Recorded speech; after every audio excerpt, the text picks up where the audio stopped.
On this week's episode of Tuesday Tailgate, we have high school football scores from Montgomery County, Meet the Govs segment with Marcia De Jesus, my special guest Calvin White, and everybody's favorite segment, You've Got Cooked. Stay tuned.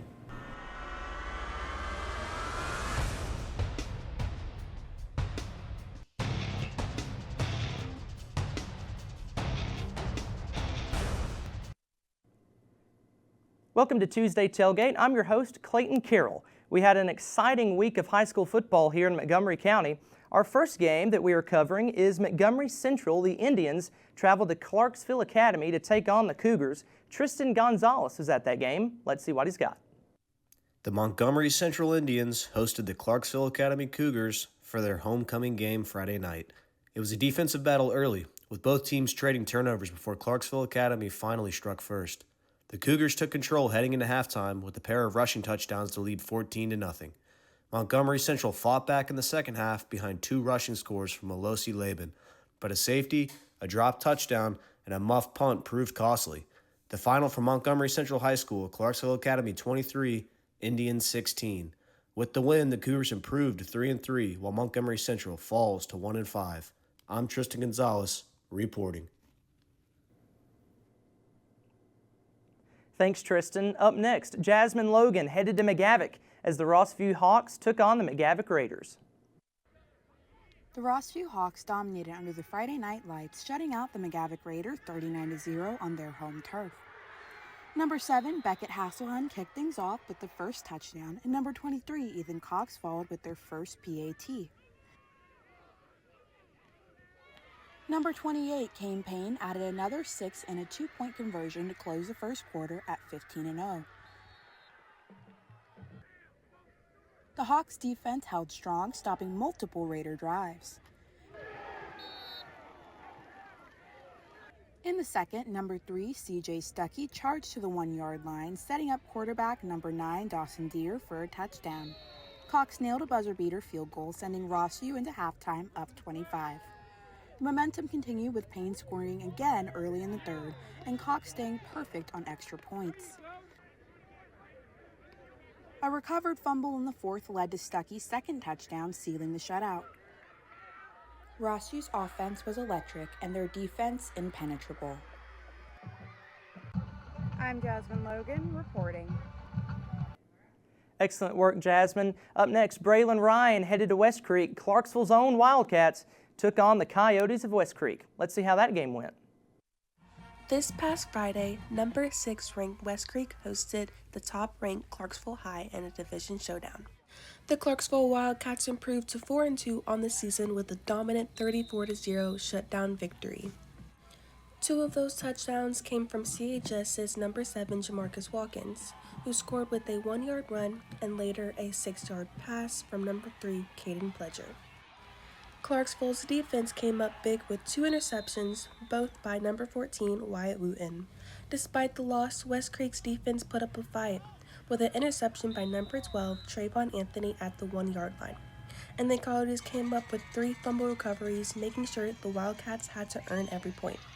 Clarksville definitely proved why they're number 1 with dominant offense and lockdown defense, while West Creek showed grit and resilience on every snap. Up next, West Creek hits the road to face McGavock on October 3rd, while Clarksville travels to Siegel on October 2nd. I'm Braylon Ryan, reporting. Exciting game there if you're a Clarksville student or fan. Jeremy Daves headed to Northwest. It's Kenwood at Northwest. Let's take it away. It's the 56th annual homecoming here at Clarksville Northwest High as the Vikings take on the Knights of Kenwood High. The Knights off to a rough start with a bad snap on 4th down. Few plays later into the second quarter, senior quarterback Christian James, a.k.a. Sauce, with the quarterback keeper to the end zone for the touchdown. Senior running back DeMarcus Andrews trying to keep the Vikings alive in this game, but gets the ball punched out for the fumble as the Knights recover in Vikings territory. Few plays later, Sauce finds Christian Simpson in the back of the end zone for the touchdown.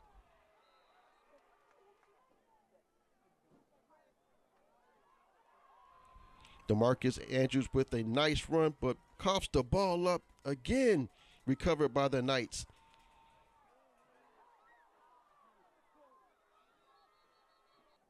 But Sauce gives the ball right back to the Vikings. Sophomore DB Jack Green with the interception.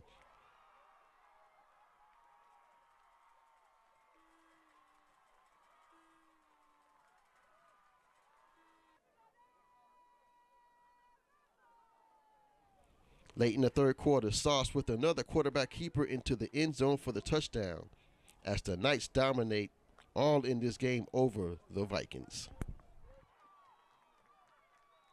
It was a packed house here at Northwest High School. It was their homecoming, but they fall short to Kenwood, 31-0.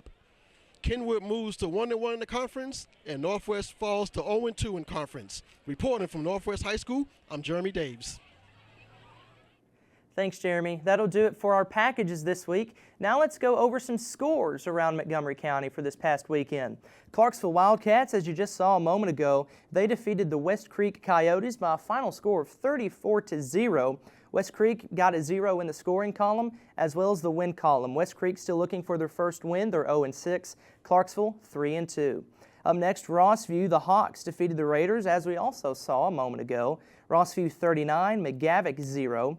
Rossview advances to 2-4 on the season. McGavock is 1-5. The Cobras of Kirkwood won 49-14 against the Dickson County Cougars. Kirkwood, what a record, 5-1. As for Dickson County, they are 4-2. Not a bad record at all. Mount Juliet, the Golden Bears, defeated Northeast by a final score of 44-12. Correction on the graphic there. 44-12, the Golden Bears beat the Eagles. The Knights of Kenwood, the Double K, the Kenwood Knights, won 31-0 against Northwest. Kenwood 3-3, Northwest 2-4 on the season. The Clarksville Academy, they won against the Montgomery County Indians 23-16. Clarksville is also 500 on the season. They're 3-3. Montgomery County falls to 1-5. We'll step aside. This is Tuesday Tailgate. Up next, the Meet the Gov segment. Stay tuned. From the start of an Austin Peay student's journey, they expect more. They expect to gain real-world experiences to set them apart. So we give it to them. We provide them with the knowledge to become sought-after artists. They realize their work elevates our world. They realize dreams become reality. So when our graduates look back, they'll see it all starts at Austin Peay. Welcome back to Meet the Govs. I'm your host, Marcia DeJesus, and I'm with Amani Sharif from track and field. Amani. Where are you from? Murfreesboro, Tennessee, which is like 30 minutes from Nashville. And what's the reason that you decided to do track and field at Austin Peay? I decided to do track and field at Austin Peay because from high school I just realized that track was something I wanted to pursue in college. And I got recruited out of high school, and I felt like Austin Peay was the right place for me with the coaching staff, the area, and everything just really felt like home. So I decided to come. So your freshman year at Austin Peay, you got the Austin Peay Freshman of the Year award, and you also have the long jump. So how did you feel about that? Definitely wasn't expecting to come out and have the season that I did with like breaking the record second meet, or even being Freshman of the Year for the ASUN. It was really exciting. Definitely felt accomplished, and I was just excited to continue to grow, continue to work, and really just grow my talent in track and everything. But I was very pleased with my season that year. So your sophomore year, you had a very major change in coaching staff, and how did you decide to continue your years at Austin Peay? Yeah, definitely finding out you get a new coach, all your coaches are leaving. It's very hard because, in that year, you built a very close bond to it, but one thing I like to say is trust the process. I feel like everything happens for a reason, so I feel like it needed to happen, and it's just helped me grow. You have to learn how to adopt to change and everything, athletics is just something's always changing, so you just gotta be ready to prepare for that. And I decided to stay because, I've been here for a year, only place I really know coming out of high school, so it's you just gotta trust the process and just know and trust that your abilities will get you to where you wanna go, and then just trusting the new coaches, knowing that they have their best interests at heart, that you're gonna be able to do what you wanna do, So track and field is very much a mental sport. How do you stay like in the zone on the field? That's actually something I struggle with mentally, is because it is a lot of mental. Like, it's a team sport, but at the end of the day, it's very individual. So it's like you have the pressure of like, oh, like I need to perform my event so I can help the team out, but also worried about your event too. So it's kind of like you gotta kind of like shut your mind off in a sense, but not really. It's like you can't really worry about like outside factors. Like you just really gotta like lock in and just trust yourself. Like you gotta know like, hey, like I prepare for this moment, practice, weights, whatever it is, like whatever you do, like you gotta find a routine to like get you in that mode. And then it's like once you know like you can fully trust yourself, you just go out there and do it. Like you just got to do it. Like you can't be scared, because the more you get in your head, the more you struggle with your mental aspect, the more your performance struggles, and then that puts another worry on you. So you just really gotta trust yourself, trust your coaches, trust your training that they put you in the right position on where you want to go, and just know that you can do it, like you're able to do it. Growing up, did you always know that you wanted to do track and field in college? No, so actually growing up, I went to senior in high school, I played basketball. For the longest, I would have sworn that I would be in college for basketball, eventually the WNBA, honestly. But I had to change when like COVID hit. I decided like started track. I just knew like track was the way I wanted to go. So ultimately I decided like, hey, like I want to put more focus into track. Obviously still doing basketball. Like I did AAU basketball, never did like AAU track. Always did that, and I just decided that track was like found love in track, and that's decided what I wanted to do. So definitely a big switch from basketball to track, but I'm glad I chose it. Did you have any mentors that really like helped you in your overall athleticism? I would say definitely all my coaches, whether it was like good or bad experience, I feel like they all built me up, whether it's like the support or like non-support. I feel like my coaches really played a big part, especially like my dad was my coach, just having him by my side, supporting me and everything. Really, I just say all my coaches. And that's all the time that we have. Thank you for tuning in. Meet the Govs. I'm your host, Marcia Jesus, and we're here with Amani Sharif. Tune in next time.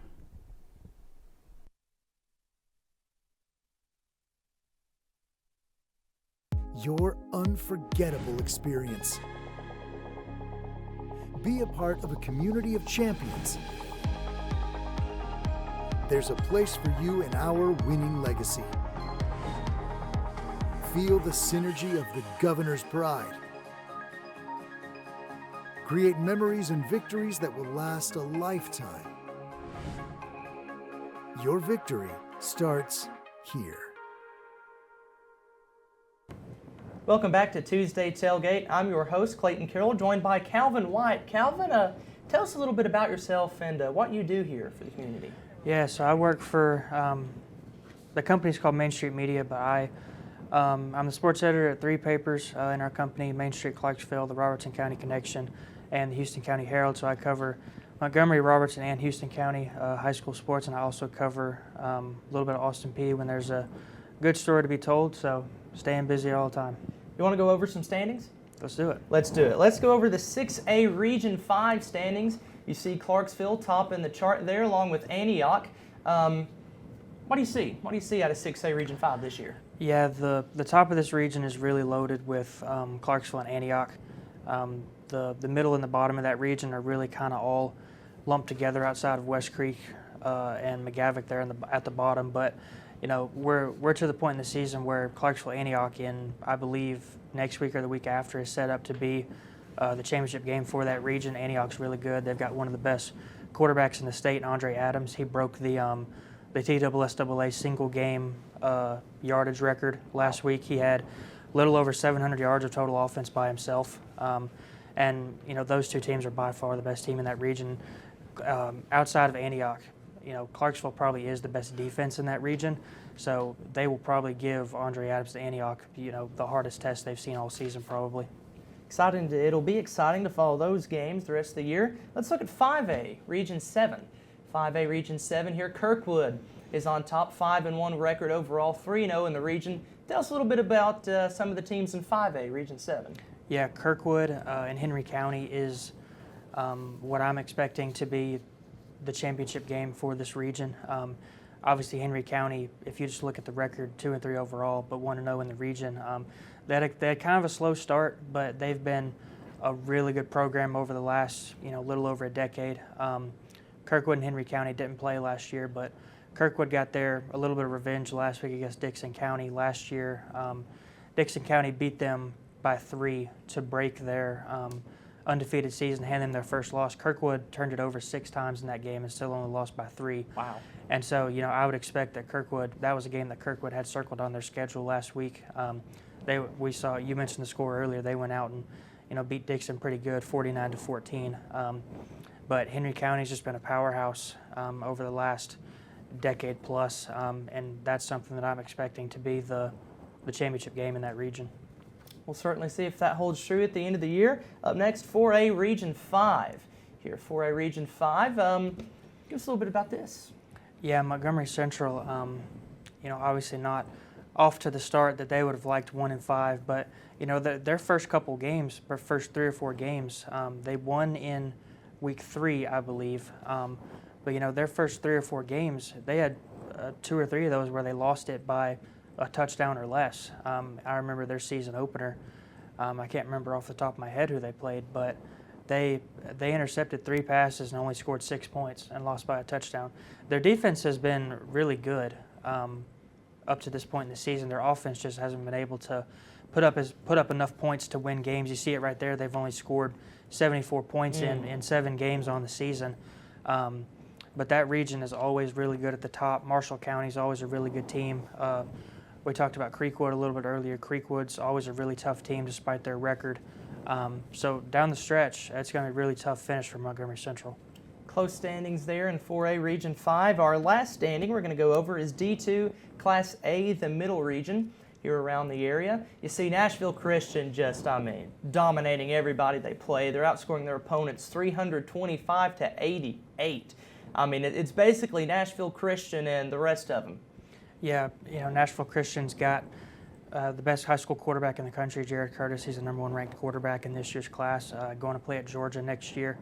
And even with Jared Curtis hasn't played the last couple games. He's been nursing a lower leg injury, so he didn't even play against Clarksville Academy. And Nashville Christian beat them, I believe, 48-0. Ooh. And then their next game, I can't remember who they played, but they've just dominated everybody. And they've got one of the biggest upsets in the state at this point. They beat Innsworth a couple weeks ago. Innsworth's in a higher classification than them. And then Friendship Christian is always really good as well. I remember when I was in high school, 5 or 6 years ago, Friendship Christian was, they won 2 state championships just in the time I was in high school.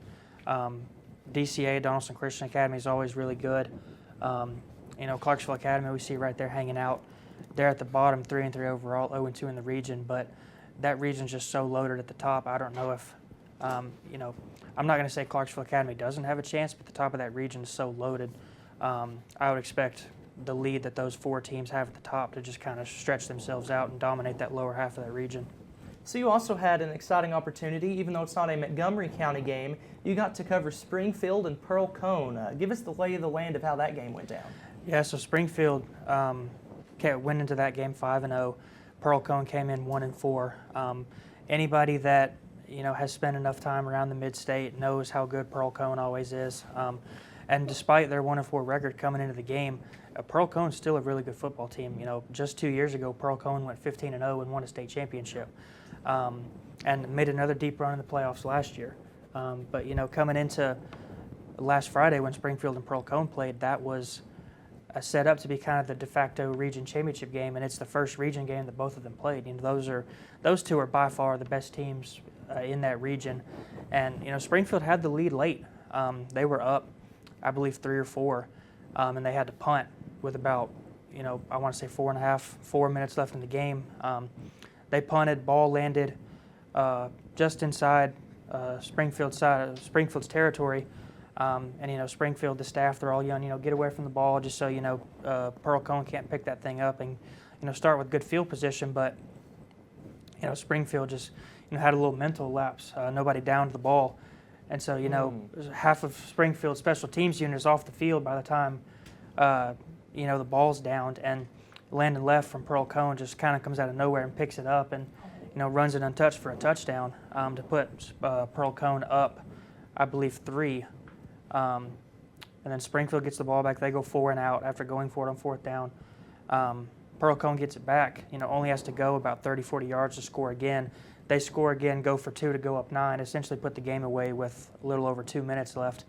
Springfield gets the ball back, scores. I think it was a 49-yard touchdown pass from Kason Woodson to Bryce Baldwin. So, Springfield had life late. They were down. They kicked the extra point. They were down 2, which ultimately ended up being the final score, 35-33. They stopped Pearl Cone. They forced the Firebirds to go 3 and out. So they got the ball after the punt. They got the ball back with about 5 or 6 seconds left. Only had enough time to run 2 plays. They tried to throw a Hail Mary into the end zone, but unfortunately we're a little too far out. And so Springfield lost their first game. They're now 5-1, and Pearl Cone's now in the driver's seat in that region.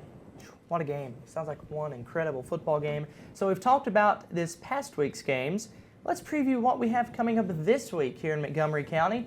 Up first, the Clarksville Wildcats, 4-2 on the season, head to Murfreesboro. They take on the Siegel Stars. About an hour-and-a-half drive or so for the Wildcats. What do you expect to see out of this game?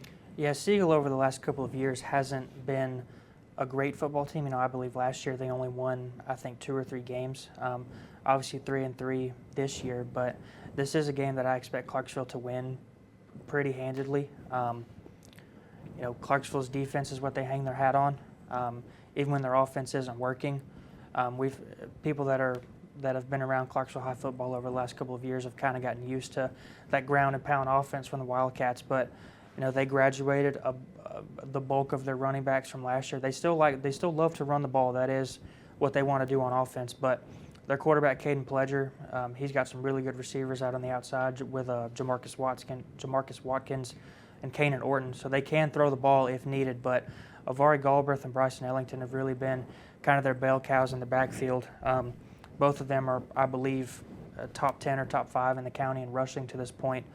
They've got a dominant offensive line, and they've just got some studs on defense. Jamarcus Watkins plays both ways. He's got an offer from Vanderbilt to go play there.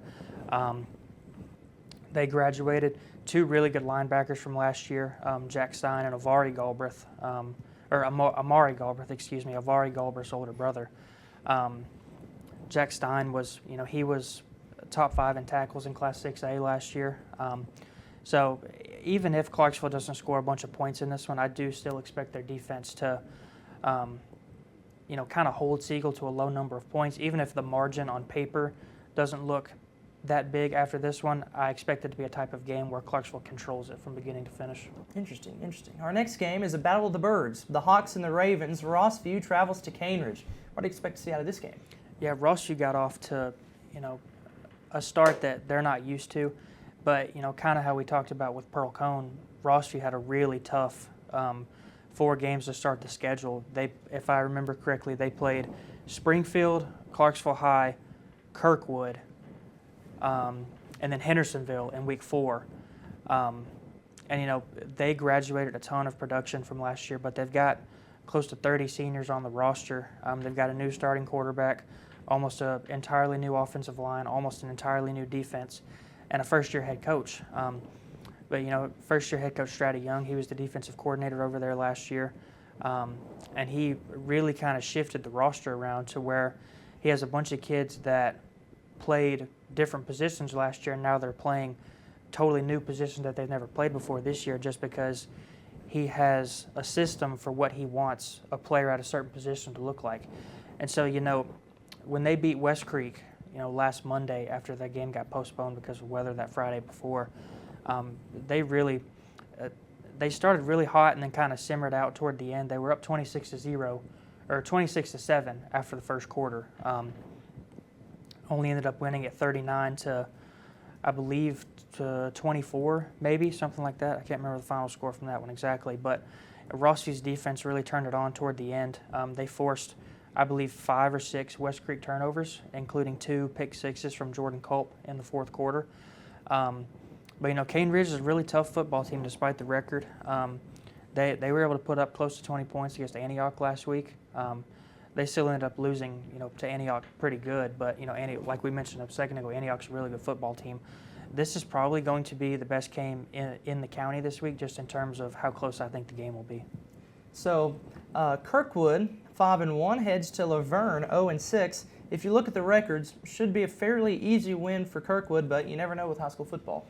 Yeah, Kirkwood's a really dominant team on both sides of the ball. Their quarterback, Miles Redding, he was a Class 6A Mr. Football semifinalist last year. And last week, he eclipsed the 4,000-yard passing mark for his career. Josiah Claybrooks, they've got a really good running back in Claybrooks. He ran for 1,400 yards last year. Just this past week, he ran for 100 yards and 3 scores. And their defense is really dominant. They've given up, I believe, less than 100 points this year. So it looks like on paper it'll be an easy win for Kirkwood, and I do think it will be an easy win for Cobras. Northeast, the Eagles hosts Henry County. About another hour-and-a-half drive from Paris is where Henry County comes from. Northeast 2-4, Henry County 2-3. What do you expect out of this one? Yeah, Henry County, another one of those teams we talked about a second ago that doesn't look that good on paper, but they're always a really good football team. And Northwest, they've lost 5 straight now since they started the season with 2 straight wins. But Henry County, really good football team. Northeast has been sputtering. They've made a change at quarterback. But this is a game that I expect Henry County to win pretty good. So it should be an exciting week of football. You see the rest of the matchups there, just going through very briefly. You've got Maplewood at Kenwood, Northwest at Creekwood, Montgomery Central at Battle Creek, and Clarksville Academy taking on Easel Harding. It'll be an exciting week of Montgomery County football, and we can't wait to talk about it next week. As for now on the show, it's time for your favorite segment. You Got Cooked! Everybody's favorite segment, like you just heard, You Got Cooked. It's time for that. This is the Rossview defensive back. Rossview, you see the pass from the quarterback there, just got torched. Number 16 for Rossview, Tony Albury. You hate to say it, but what happened to him? Yeah, it looks like he got beat pretty good down the sideline. We mentioned it a second ago when we talked about the final score. West Creek's offense really turned it on in the second and third quarter. In this game, they were able to connect on 2 or 3 passing touchdowns, and unfortunately, Mr. Albury there just got absolutely. You see the screenshot there. We have a term for it. He got cooked. He did get cooked. He got beat pretty good down the sideline. The screenshot of him, you just hate to see it. Tony Albury, he got cooked. Well, that'll wrap it up for Tuesday Tailgate. For Calvin White, I'm Clayton Carroll. We'll see you next week.